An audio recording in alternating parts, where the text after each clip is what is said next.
वो सब स्क्रिप्टेड था।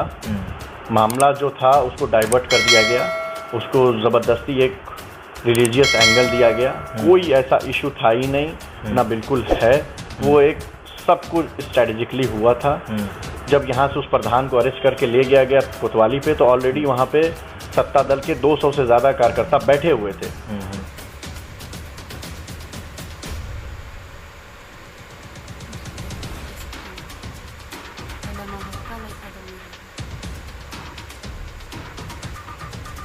सब तोड़ दिए, लोग बदतमीजी किए, छात्रवादी फाल कर लगाए, हमारे घर में ऊपर पीछे सब सब कर दिया। बच्चा छोटा 8 साल का है, वो भी सोया था, पेट में डंडा डंडा मार रहे, लेते लोग एकदम लगता ना बदतमीजी कर रहे।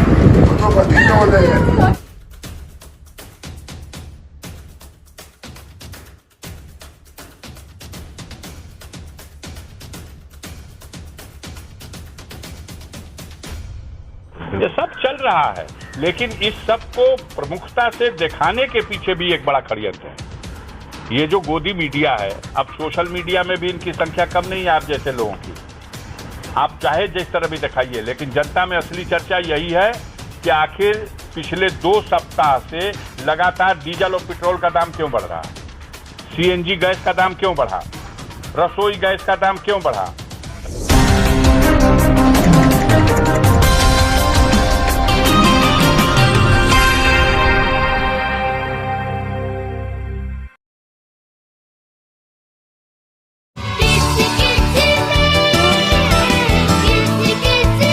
बच्चों को किड्जी से दूर रख पाना तो नामुमकिन है। किड्जी, इंडिया का फेवरेट प्री स्कूल।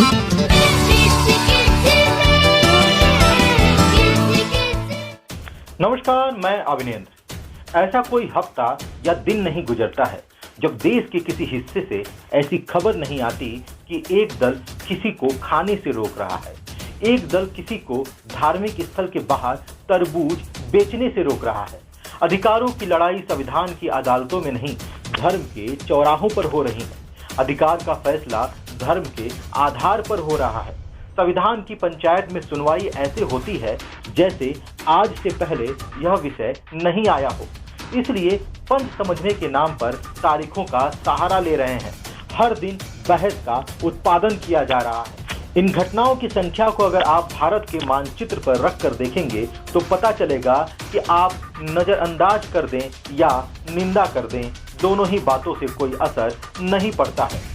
इन धार्मिक अतिक्रमणों और आक्रमणों के सहारे समाज के मिडिल क्लास को एक किस्म के धार्मिक और मानसिक सुख की सप्लाई होती है। मिडिल क्लास को इसी में आनंद आता है।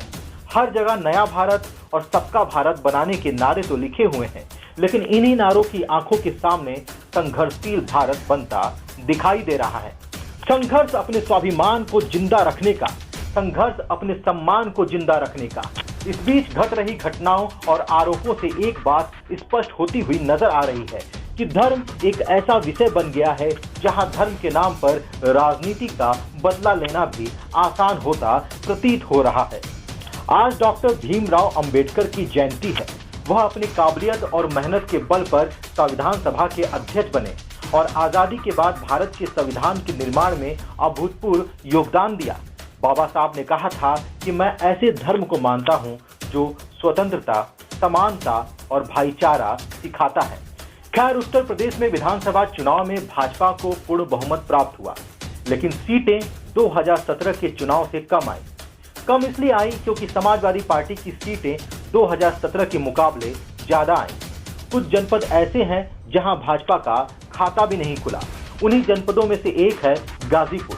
गाजीपुर में एमएलसी चुनाव के दौरान खबरों का बाजार गर्म रहा। इस बीच कुछ घटनाएं घटी। इन घटनाओं की खबरें भी आईं और आरोप भी लगे, लेकिन इन घटनाओं की स्टोरी का मोरल ऑफ द स्टोरी समझने के लिए आपको अपनी समझ और शिक्षा का प्रयोग करना पड़ेगा।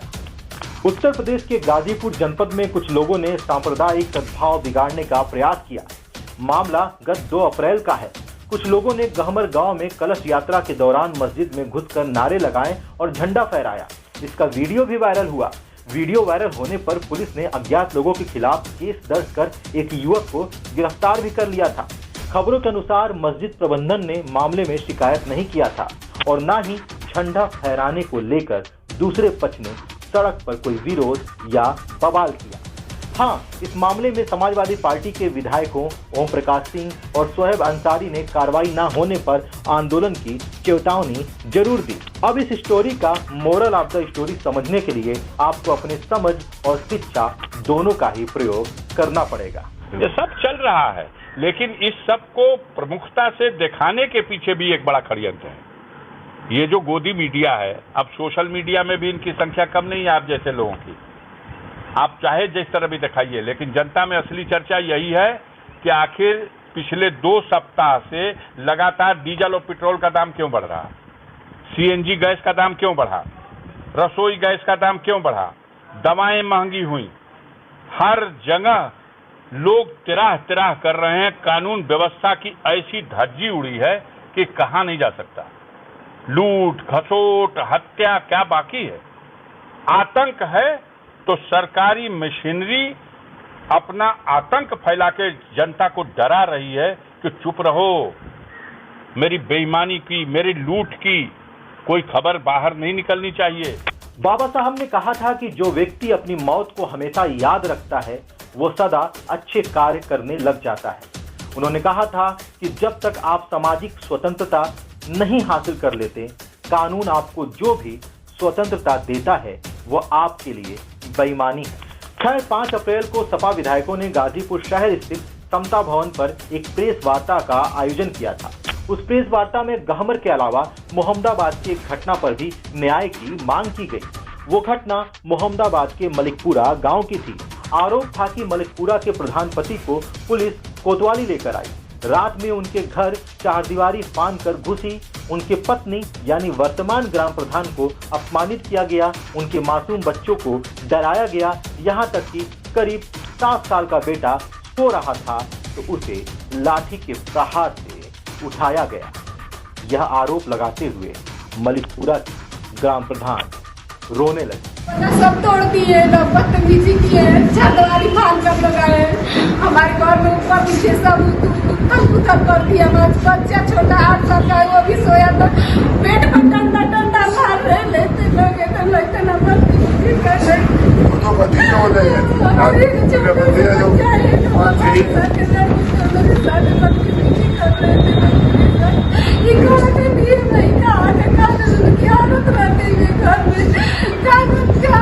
कोई कायदा नहीं है, कोई नियम नहीं है, कोई नहीं है। बताइए आप ही लोग कहाँ जाए और किससे फरियाद करें, किससे बोले? आप लोग नहीं बोलेंगे तो कौन बोलेगा? एक औरत के साथ आप ही लोग खड़े ना हो सकते, कौन खड़ा होगा? आप ही बताइए। खैर, यह तो आरोप था। 6 अप्रैल 2022 को एक दैनिक अखबार में खबर प्रकाशित हुई कि मोहम्मदाबाद के सलेमपुर मोड़ के पास ओम प्रकाश यादव नाम के व्यक्ति अपने साथियों के साथ अपने मकान के पास ओम लिखा भगवा ध्वज और भगवान श्री राम का फोटो लगा रहे थे।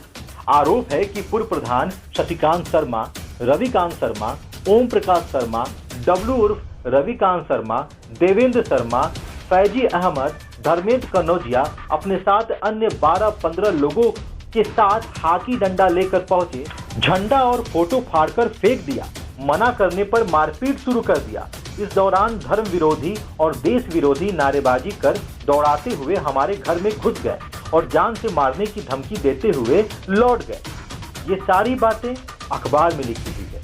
वहां आगे लिखा है कि मारपीट, धमकी देने, SC/ST एक्ट व धार्मिक भावनाओं को ठेस पहुंचाने का मामला दर्ज किया गया है। पुलिस ने 4 आरोपितों को गिरफ्तार कर लिया है और अन्य की तलाश जारी है। अब अखबार में जो लिखा था वह मैंने आपको पढ़ के सुनाया। अब इस खबर में यह भी लिखा था कि गिरफ्तार पूर्व ग्राम प्रधान पहले भाजपा के कार्यकर्ता थे। विधानसभा चुनाव के पूर्व वह अंसारी बंधुओं के खेमे में जाकर सपा की सदस्यता ग्रहण कर लिए। गत विधानसभा चुनाव और MLC चुनाव में सपा प्रत्याशी के पक्ष में काफी सक्रिय भूमिका निभा रहे थे। अब ये सारी बातें तो अखबार में लिखी थी। तो इस घटना पर हमने मोहम्मदाबाद के विधायक शोएब उर्फ मन्नू अंसारी से भी बात किया। उन्होंने कहा यह सब स्क्रिप्टेड है। शशिकांत शर्मा वर्तमान ग्राम प्रधान के पति हैं। उनके ऊपर MLC चुनाव को लेकर दबाव बनाया गया। देखिए, वो सब स्क्रिप्टेड था। मामला जो था उसको डाइवर्ट कर दिया गया, उसको ज़बरदस्ती एक रिलीजियस एंगल दिया गया। कोई ऐसा इशू था ही नहीं, ना बिल्कुल है। वो एक सब कुछ स्ट्रेटेजिकली हुआ था। जब यहाँ से उस प्रधान को अरेस्ट करके ले गया गया कोतवाली पे, तो ऑलरेडी वहाँ पे सत्ता दल के 200 से ज़्यादा कार्यकर्ता बैठे हुए थे। उनको कैसे पता चल गया कि वो अरेस्ट करके आने वाला है? और जब भी उसको टॉर्चर किया गया, मारा गया, पीटा गया, हर बार यही कहा गया कि तुम एमएलसी का चुनाव का वोट नहीं दोगे। आखिर में जब उसने कह दिया कि ठीक है, हम वोट नहीं देंगे, जहाँ कहा जाएगा हम देंगे, विचार करेंगे, तो ही उसको उन लोगों ने छोड़ा, नहीं तो उसको रात भर मारा। और ये बहुत दुखद है, ऐसा नहीं होना चाहिए। सबका अपना हक अधिकार है। ऊपर भी कोई है जिसका शराब और आह लगती है, उसके परिवार की, उसकी बच्चियों का, 12 साल की बच्ची थी, उसका झोंटा पकड़ के घर से घसीट के बाहर ले गया, उसका बच्चा सो रहा था 5 साल का, उससे लाठी से मारा गया। ये सब छोटे बच्चे को इतना हदस गए हैं। आप सोचिए किसी के घर में जहाँ पिता ऑलरेडी जेल जा चुका हो, कॉलर पकड़ के उसको घसीट के पुलिस ले गई हो, और 2 बजे रात को पुलिस कूद के उसके घर में छापा मार रही हो, क्या बीत रही होगी उन लोगों में? क्या आप दिखाना चाहते हैं? ऐसे पुलिस का काम तो नहीं है। हम लोग विश्वास करते हैं, आप ही के भरोसे हम लोग सब लोग जी रहे हैं कि आप हमारी सुरक्षा करेंगे, पर एक परिवार के साथ ऐसा नहीं होना चाहिए था। दुखद है। पर हमारे धन्यवाद देना चाहेंगे कि वो प्रधान हमारे या जो और हमसे जुड़े हुए हैं, सारे लोग सच के साथ रहे, और हम लोग मदन यादव जी को खुलेआम वोट किए।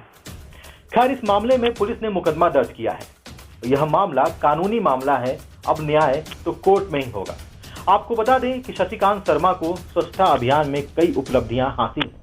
उन्हें गाजीपुर के कई जिला अधिकारियों द्वारा स्वच्छता अभियान के लिए कई बार सम्मानित किया जा चुका है। उनके पास कई सारे ऐसे पत्र हैं, उनकी कई सारी खबरें अखबारों में प्रकाशित हो चुकी हैं। स्वच्छता अभियान में उन्होंने हमेशा से ही सक्रिय भूमिका निभाई है। खैर, देखते हैं कि अब इस मामले में कानून आगे और क्या करता है। तब तक आप हमारे साथ जुड़े रहिए और देखते रहिए एबीटी न्यूज। धन्यवाद।